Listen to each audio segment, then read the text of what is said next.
What's up, everybody? Welcome to Couple Movie Watchers. In today's video, I'm going to break down the top 10 movies of the weekend.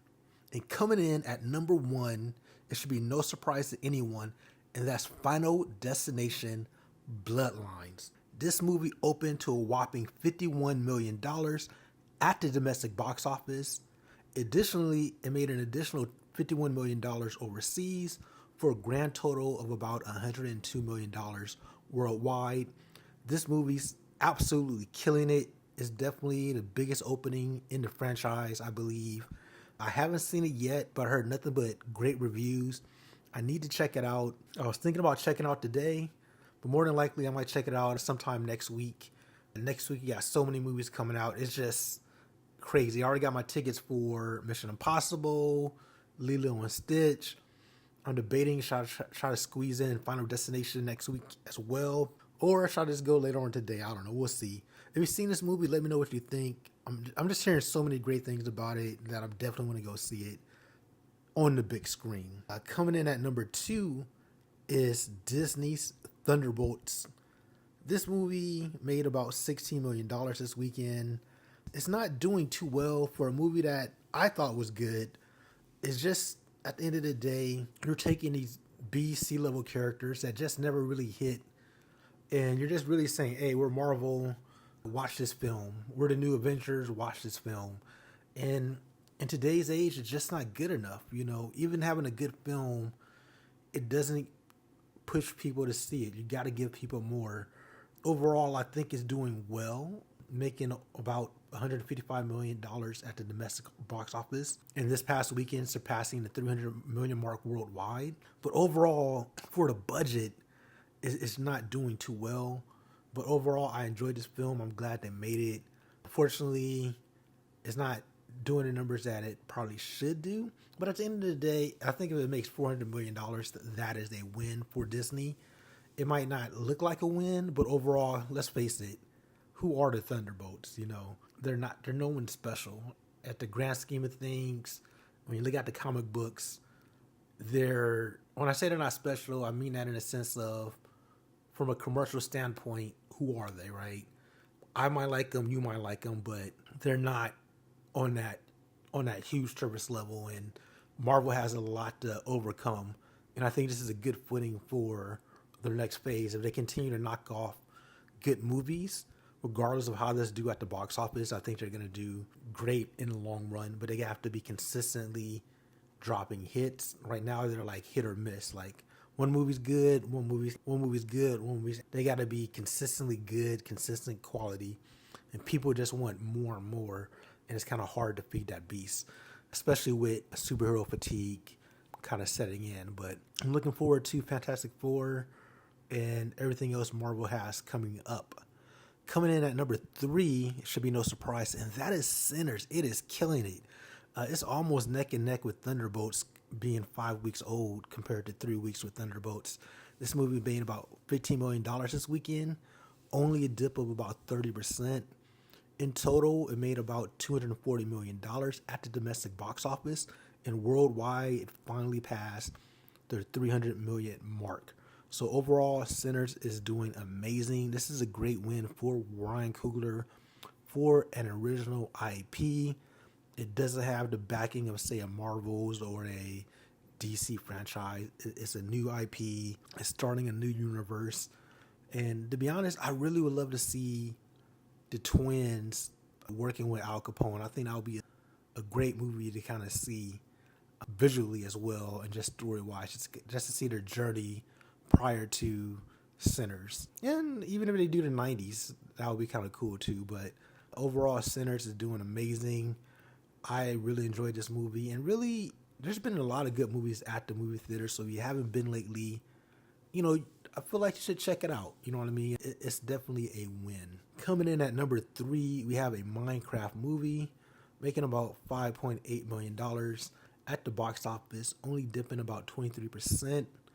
In total, making $416 million, and it's close to the $1 billion mark worldwide. So a Minecraft movie is definitely killing it, which is also another Warner Brother film. So in the top five, You have three Warner Brother films that's doing spectacular. Minecraft over index, Sinners doing really well. Same with Final Destination and Bloodlines. Warner Brothers has definitely made a turn. Unfortunately for them, Mickey 17 didn't do too well, but that's like a different story. I thought it was a cool movie, but it's not something I don't think it was going to be commercial viable. Coming in at number 5, you have The Accountant 2, making almost $5 million at 4.9, which is only a dip of about 26% in total, making about $59 million at the domestic box office. Worldwide has about a total about $90 million. It's doing decent, but not really that great. I expected more from this movie, but yeah, it's not really holding up too well. But it's doing decent, so we'll see how long it kind of hold. But you got some juggernaut movies coming up next week, so we'll see what happens. Next up, you have The Weeknd with the movie Hurry Up Tomorrow, distributed by Lionsgate. I didn't really see any previews for this movie. When it comes to The Weeknd, love his music, but when it comes to his TV shows and movies, I don't really care. They just don't stick out to me. This is like another one of those movies that just didn't move the needle, and one just making me want to see it or even care about finding more about it. It just seems like whatever, and it looks like the people feel the same way. So if anybody's seen this movie, leave a comment below, because I'm curious, is this movie that bad or is it actually okay? Coming at number 7, we have Friendship, making $1.4 million. Next up, we have Clown in the Cornfield. This movie is a kind of like a independent, low-budget film, making about $6 million in total. This past weekend, it made about $1.3 million. Next up, we have Until Dawn. You see the movie, it's just like whatever. I seen it. Maybe there's something to do, because there wasn't really nothing out at the time, and I had some time. And I have the AMC pass, so excuse me. I had time to kind of waste to go see it. Next up at number 9, you have number 10, The Amateur, making about $700,000 for a total of $40 million at the domestic box office.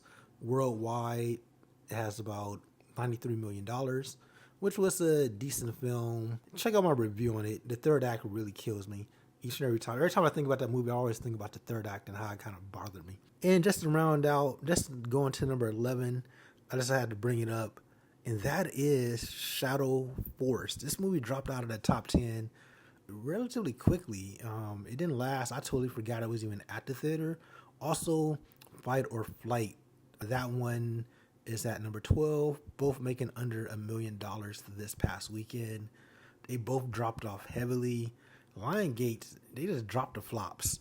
Vertical Entertainment, I actually expected that one to do relatively decent numbers, but no, that movie was a flop as well. But hey, they tried to put something out. It just didn't work. I would definitely watch Fight or Flight on streaming at some point in my life, but I would not waste my time going to the theaters to see that, especially when you have so many good movies. Like Final Destination has really great reviews. Thunderbolts was good. Sinners was good. A Minecraft movie was fun. The Accountant 2, I heard, had a good review. So it's very tough. A lot of good competition out there, which is crazy. Until Dawn is still in the top 10, and Shadow Force and Fight or Flight is not. That's really crazy to think about that movie's still there. But that's just me rambling, just looking at the box office. You know, the business of Hollywood has always fascinated me. The numbers, the gross, the net. You know, it's all really numbers in general. I find it kind of fascinating, interesting. If you love stuff like that, follow for more. Sometimes we do movie reviews, TV shows. I just dropped one for an animated show called The Fable. I really love that show, so I'm just going to pump it up again, even though this is not really about that. But check out my review for The Fable anime show on Hulu, or just go ahead and check it out if you like anime. I think most people will enjoy it. I would say 50-50. It's not for everybody. It's definitely not an anime for everybody, but for those who like it, they're going to really enjoy it. All right, that's it for me. Until next time, follow, like, do whatever you want to do. Enjoy these movies. Peace.